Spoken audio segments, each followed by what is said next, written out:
بربادی کی طرف جا رہے ہوں، وہ برباد ہو رہی ہو اور میں خاموش بیٹھا رہوں؟ میں تو تمہیں آگاہ کرتا ہی رہوں گا، میں تو تمہیں باز آ کی صدائیں یا ندائیں دیتا ہی رہوں گا۔ اگر تم نے میری دعوت کو مسترد ہی کر دیا اور پھر ہلاکت میں چھلانگ لگا دی تو کم از کم میرا ضمیر تو مطمئن ہوگا کہ میں نے تمہاری خیر اندیشی میں کوئی کوتاہی نہیں کی۔ اہل ایمان کے یہی طریقہ ہوا کرتے، وہ اللہ کی خاطر وہ بس بلاتے رہتے ہیں۔ جیسے دیکھا نہیں کہ مؤذن کو حکم ہے کہ آپ اذان دو، چاہے مساجد کے اندر نمازی آئیں نہ آئیں، بس آپ بلاتے رہو۔ اور پھر گھر میں اگر دیکھیں، معاشرے کے اندر دیکھیں، جب تک برائیوں کو روکنے والے لوگ موجود ہوتے ہیں تو پھر بھی کوئی نہ کوئی روشنی چمکتی رہتی ہے، اور مومن کا یہی طریقہ ہونا چاہیے۔ ہم امت وسطیٰ ہیں، ہم لوگوں کو اچھائیوں کی دعوت دیتے ہیں اور برائیوں سے روکتے ہیں۔ کیا آپ بھی روکتے ہیں؟ اللہ ہم لوگوں کو توفیق عطا فرمائے اور واقعی ہم روکنے والے بھی ہوں اور رکنے والے بھی ہوں۔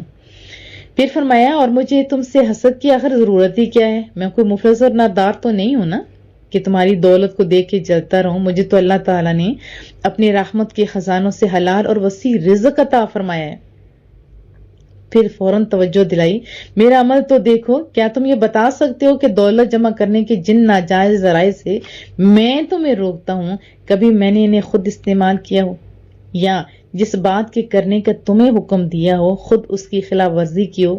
جب میرا عمل میرے قول کی تصدیق کر رہا ہے تو پھر تمہیں میری خیر خواہی پر شک نہیں کرنا چاہیے۔ پھر مزید فرمایا کہ میری ان ساری کاوشوں کا ایک ہی مقصد ہے کہ تمہاری اصلاح ہو جائے، تمہارا عقیدہ درست ہو جائے، تمہارے اعمال پاکیزہ ہو جائیں۔ تمہاری ساری مخالفتوں کے باوجود میں حتی المقدور یہی کوشش کی تھی، کر رہا ہوں اور جاری رکھوں گا۔ اور اس میں پہلے اصلاح کی نسبت اپنی طرف کی، لیکن فوراً ہی کیا فرمایا کہ یہ سارا اللہ کی توفیق اور دستگیری سے ہو رہا ہے۔ توفیقی کا معنی ہوتا ہے نا اچھے مقصد کے حصول کے لیے تمام اسباب کا مہیا کر دینا۔ تو ذرا اپنا بھی محاسبہ کیجیے، ہم کامیابی ہوتی ہے جب تو کیا کہتے ہیں، یہ ہم نے بڑی محنت کی تھی۔ نو ڈاؤٹ آپ محنت کرتے ہو، لیکن محنت کو رنگ لانا، پھل دینا کون دیتا ہے؟ اللہ۔ اور محنت کی توفیق کون دیتے؟ اللہ تعالیٰ۔ اس میں بہت بڑی باتیں ہیں کہ دیکھیں، اگر ہو نا کہ ہم نے یہ کیا تو اس میں تکبر کی بو آتی ہے، پھر متکبر شخص تو کچھ بھی نہیں کر سکتا، پھر ترقی کے دروازے رک جاتے ہیں۔ توفیق بھی سونا رب ہی دیتے تو کیا ہوتا ہے؟ عاجزی آتی ہے، سکون آتا ہے، محبت آتی ہے۔ پھر فرمایا کہ یہ جو میری مخالفت ہے نا، یہ تمہیں تباہی کی طرف لے جائے گی۔ آپ جانتے ہیں کہ بعض لوگ کسی کی عداوت اور مخالفت میں اندھے ہو جاتے ہیں کہ انہیں اپنے نفع اور نقصان کا بھی خیال نہیں رہتا، وہ اس کی ہر بات کو ٹھکرا دیتے ہیں، خواہ اس کی اتباع میں ذاتی فائدہ بھی ہو۔ آپ فرماتے ہیں کہ میں سچی باتیں تمہیں سنا رہا ہوں، کھلی حقیقتیں بتا رہا ہوں اور تم ان سے دور بھاگتے ہو۔ ایسا پتہ چلتا ہے کہ تم میری وجہ سے ان حقائق کو پشت ڈالنے پر بضد ہو۔ عقل مند لوگ، جو سیانے لوگ ہوتے ہیں، وہ تو ایسا نہیں کیا کرتے، وہ کسی کی عداوت میں اندھے ہو کر اپنے آپ کو برباد تو نہیں کرتے۔ تم تو بڑے سیانے ہو، تم میری مخالفت میں اتنی دور نہ جاؤ کہ نجات کے راستے بند ہو جائیں، مسدود ہو جائیں۔ کتنا سونا انداز ہے، یہی اہل ایمان کا انداز ہوا کرتا ہے۔ اور ہمیں بھی دیکھنا چاہیے کہ ہم سے بات کر رہے ہیں وہ کس اینگل میں کر رہے ہیں۔ ابھی یہ تو آج کل ٹرینڈ بھی چلتا جا رہا ہے، یہ غلط ٹرینڈ ہے کہ کوئی بھی بات کرے ہم اپنے اینگل میں سوچ رہے ہوتے ہیں، اس وچ ادا اپنا فائدہ جے ہو سکتا ہے وہ آپ ہی کے بھلے کے لیے بات کر رہو، کوئی سارا کچھ بھی قربان ہو جائے تو پھر بھی ہم ماننے کے لیے تیار نہیں ہوتے، اور یہ مناسب طریقہ نہیں ہے۔ پھر فرمایا کہ دیکھو اپنے جو گناہ ہیں نا، ٹھیک ہے تمہارے گناہ بہت زیادہ ہیں، لیکن اگر تمہیں احساس ہو گیا تو لوٹو اللہ کی طرف، اس کی رحمت سے مایوس نہ ہو۔ یہ خیال نہ کرو کہ عمر بھر تو اس کی بات نہیں مانی، سرکشی کرتے رہے، اب آخر میں کیا خاک مسلمان ہوں گے؟ فرمایا مایوسی کی کوئی گنجائش نہیں۔ اگر تم اپنے گناہوں پر ندامت کا اظہار کرتے ہو، مغفرت طلب کرتے ہو اور آئندہ کے لیے اس کے ساتھ ہو جاتے ہو، یعنی اطاعت کرتے ہو، وفا باندھتے ہو، تو تمہیں رب کریم اپنے دامن رحمت میں جگہ عطا فرمائے گا۔ اس کی مغفرت کا ایک چھینٹا تمہارے عمر بھر کی غلطیوں اور نادانیوں کے لیے کافی ہوگا، کیونکہ رب کریم جس کی رحمت بہت وسیع ہے. تم کو خوشخبری دے رہا ہے جس کی بارگاہ عزت میں حاضر ہونے کی میں تمہیں ترغیب دے رہا ہوں. جس کے دامن کرم میں سر چھپانے کی میں تمہیں دعوت دے رہا ہوں. اس کی رحمت کچھ چھوٹی نہیں ہے، بے پایا ہے. اس کا بہر کرم بے کراں ہے. اس کی عنایات کا بادل جب برستا ہے نا تو ہر چیز کو سیراب کر دیتا ہے. کبھی بادلوں کو یہ کہا ہے کہ دیکھ خالی انہی کے گھر برسنا جو صرف مجھے مانتے ہیں، جو مجھ سے پیار کرتے ہیں. گناہگاروں کو اور اسپیشلی جو مجھے مانتے ہی نہیں، جو کافر ہیں، ان کو تڑپا تڑپا کے چھوڑو، ادھر نہیں برسنا. کبھی کہا ہے نہیں. جب بارش برستا ہے تو گند پہ بھی اور سبزے بھی ہر چیز پہ برستا ہے، ہر چیز کو دھو دیتا ہے. اور نہ صرف یہ کہ اس کی رحمت بے پائے بلکہ زمین و آسمان کا واحد مالک ہونے کے باوجود اپنے بندوں سے نفرت نہیں کرتا اور انہیں نظر حقارت سے نہیں دیکھتا، بلکہ یہ محبت فرماتا ہے جب کوئی بھی شخص کتنا ہی گناہگار کیوں نہ ہو اس کے حضور میں آ جاتا ہے تو اس سے بے پایاں مسرت ہوتی ہے.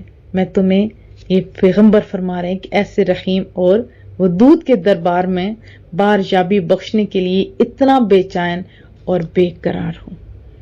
تو ودود کے جیسے میں نے بتایا بہت محبت فرمانے والا، وہ ہے نا بہت محبت فرمانے والا. جب بھی میں مصلی پہ جاتی ہوں تو تب بھی ہوتا ہے مالک کہ تیری کتنی بڑی چیز ہے ملاقات والی. ہم تجھ سے ملاقات کرتے، کبھی نہیں کہا کہ یہ میرا پاک بندہ، یہ میرا ناپاک بندہ، یہ میرا ایسا بندہ ہے، یہ تو آ جائے دوسرا نہ آئے. نہیں، جب بھی آؤ مصلی پہ حاضر. اور حدیث طیبہ میں فرشتے کے عرض کرتے ہیں مولا کریمہ یہ بندہ آ تو گیا لیکن گناہوں کا اتنا لوتھڑا، اتنا ڈھیر اس کے ساتھ انبار ہے، تو تیرے دربار میں کیا کہتے ہیں؟ تو رب کریم فرماتا ہے کہ اس کے سارے گناہ سائڈ پہ لگا دیں. تو وہ ڈھیر باہر لگا دیتے ہیں. جب نماز ختم ہوتی ہے تو وہ عرض کرتے ہیں کہ اب یہ جو گناہ باہر نکالے تھے وہ اوپر چمٹا دے. تو اللہ فرماتا ہے نہیں، یہ ستھرے ہیں، اسے ستھرا ہی اب رہنے دو. وہ اتنا کریم ہے، اپنے بندوں سے اتنی محبت کرتا ہے. کیا ہم لوگ جو فار ایگزامپل 4-5 گھنٹے اپنے اللہ کو دے دیتے ہیں یا نمازیں پڑھ لیتے ہیں یا قرآن کریم پڑھ لیتے ہیں، کیا ہم اللہ کا شکر ادا کر رہے ہیں؟ دیکھیں ہم لوگ ہاسپٹل میں تھے، وہاں پہ ڈاکٹر نے کہا کہ آپ اس کو گھر لے جائیے کیونکہ اس کا جو پروسیجر تھا وہ تو مکمل ہو چکا ہے، لیکن وہ گھر نہیں جا رہی تھی. میں نے پوچھا کہ وجہ کیا ہے، آپ کیوں نہیں گھر جا رہے ہو؟ کہنے لگے جو آکسیجن والی جو مشین ہے باجی یہ بہت مہنگی ہے، ہم افورڈ نہیں کر سکتے، یہاں پہ اتنا پیسہ نہیں لگتا اور میں آکسیجن کے بغیر مرنے لگ جاتی ہوں. تو یہ کہتے ہیں آکسیجن والی مشین لو، میں کدھر سے لوں؟ اور ہم سوئے ہوئے بھی آکسیجن لے رہے ہوتے ہیں، سانسیں لے رہے ہوتے ہیں، پیٹ کے اندر بڑی بڑی بوٹیاں جو ہیں وہ گل رہی ہوتی ہیں، ہماری نیند میں خلل تک نہیں آتا. اور پھر کیا کھاتے ہیں، سارا خون بن رہا ہے، وائٹامن. کتنی محبتیں اللہ کو اپنے بندوں سے. کروڑوں کا دل دیا ہوا ہے، دماغ دیا ہوا ہے، آزاد دیا ہوا ہے، سب فری میں، سب فری میں. اور ہم دنیا میں ہوں تو رب کو نہیں یاد کرتے، لیکن مصلی پہ ہوں تو دنیا ہمارے اندر ہوتی کہ ذرا مناسب نہیں ہوتا. کریم رب سے دعا ہے مولا کریمہ جو تیرے دین کے کام کرتے ہیں تیری دی ہوئی توفیق سے ان کی تو غیبی امداد فرما، ان کی حفاظت فرما، ہمارے تمام اداروں کو عرش اور فرش پہ مقبول فرما اور کامیابیاں عطا فرما. ہمارے تمام بچوں کو، اساتذہ کرام کو، ہمارے معاونین کو، جو بھی لکھنے لکھانے والے، فارورڈ کرنے والے، ادارے میں جس لحاظ سے بھی معاونین ہیں، اے رب کریم سب کو بہت ساری کامیابیاں عطا فرما. اور تیرا شکر ہے کہ ہمیں یہ پلیٹ فارم دیا ہے. میرے مالک تیرا شکر ہے، میرے مالک تیرا شکر ہے. اے سمیع، اے بصیر رب کریم تیرا شکر ہے کہ یہ پلیٹ فارم ہمیں ملا ہے. اے رب کریم ہماری ان کاوشوں کو قبول فرما جو تیری توفیق سے، اور ہماری نوکریوں کی حفاظت فرما. میرے مولا تو سدا ہم سب کو اپنا نوکر رکھ، تو سدا ہم سب سے راضی رہ. آمین یا رب العالمین.